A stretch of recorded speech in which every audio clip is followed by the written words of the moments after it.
నైవేద్యం నేలపాలయ్యిందనుకున్నాను. చిన్నయ్య గారుండగా అలా ఎలా పండిస్తారు?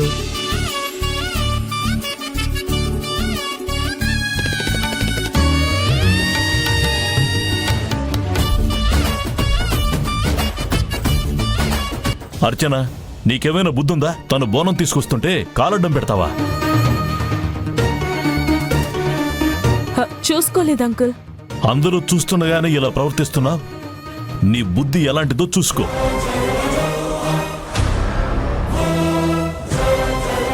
తననెందుకు తిడుతున్నారు? పొరపాటున కాలు తగిలినా సరే గట్టిగా పట్టుకోవాలని తనకు తెలీదా? తారక్ పట్టుకున్నాడు కాబట్టి సరిపోయింది. లేకపోతే అమ్మవారి ముందు అపశృతి జరిగేది కదా.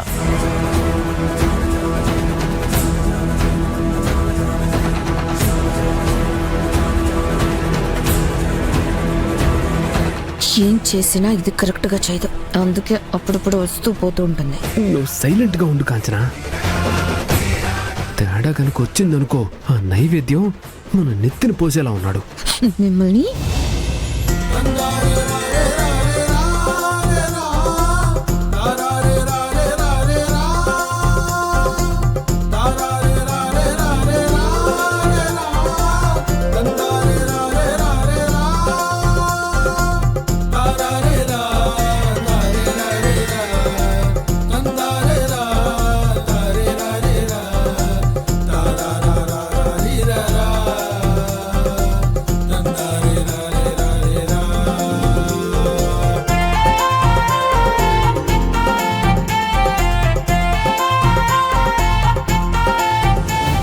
మీ చేతికి ఏం కాలేదు కదా? నాకేమవుతుంది నీలవేణి? కట్టుకట్టుని చేత్తోనే పట్టుకున్నారు. ఎంత నొప్పి కలిగిందో ఏంటో. నథింగ్ టు వరీ నీలవేణి, నాకు నిజంగా ఏం కాలేదు.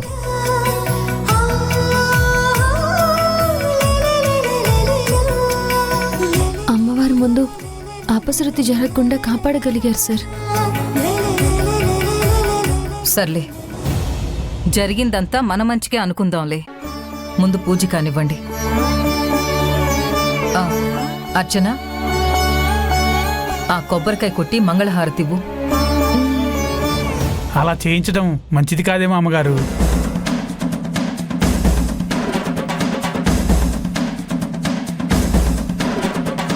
ఎందుకు? అమ్మవారి నైవేద్యం నేలపాలు చేయాలనుకున్న అర్చన మేడంకి ఈ పూట పూజ చేసే అర్హత లేనట్టే.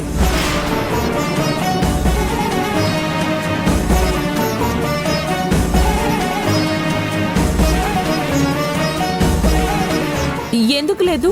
నువ్వు చెప్తే అయిపోతుందా? కుక్కుటేష్ చెప్పింది అక్షర సత్యం.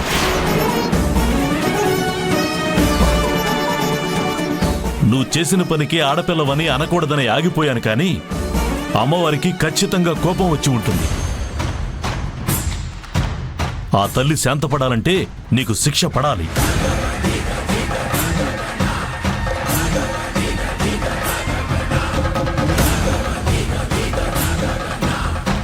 శిక్ష?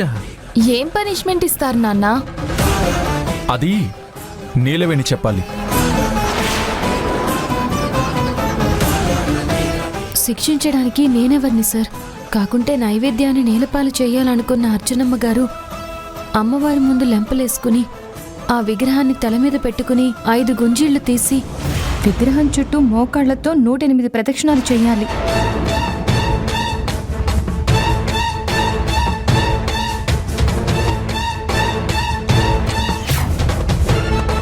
అప్పుడు ఆ తల్లి క్షమిస్తుంది, శాంతిస్తుంది.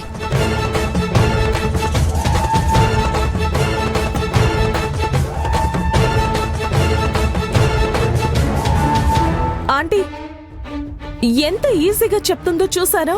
అలా చేస్తే నా పరిస్థితి ఏమైపోతుందో తెలుసా? తప్పదు, లేదంటే ఈ ఇంటికి అరిష్టం కలిగేలా ఉంది. ఇదేంటంటీ ఇలా అంటారు? ఈ ఇంటికి అరిష్టం కలగకూడదు. వీళ్ళు చెప్పినట్టు చేయటమే మంచిది.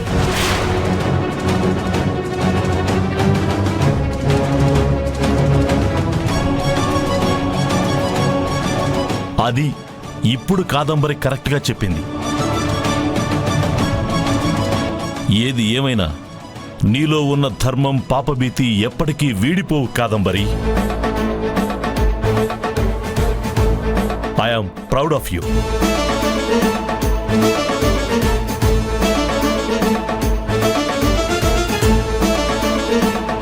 అమ్మవారిని తీసి అర్చన తల మీద పెట్టండి.